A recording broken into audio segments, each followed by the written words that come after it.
Want to make your still photo come to life? Let's create parallax effect using Photoshop and After Effects. In Photoshop, select the Object Selection tool and outline the subject in the foreground. Copy it to a new layer, add a stroke around the layer, then go back to the lower layer and delete that area.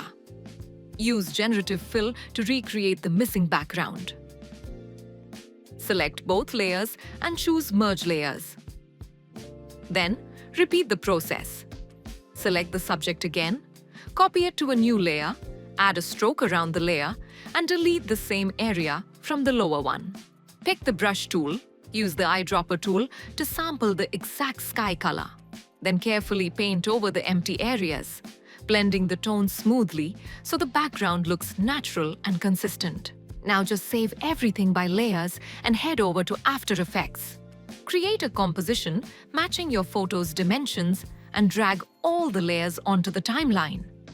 Turn each layer into 3D, then expand position and set the Z values as follows: 3,500 for the person, 8,000 for the mountains, and 12,000 for the sky. Next, expand scale and adjust each layer so their edges align perfectly. Add a camera.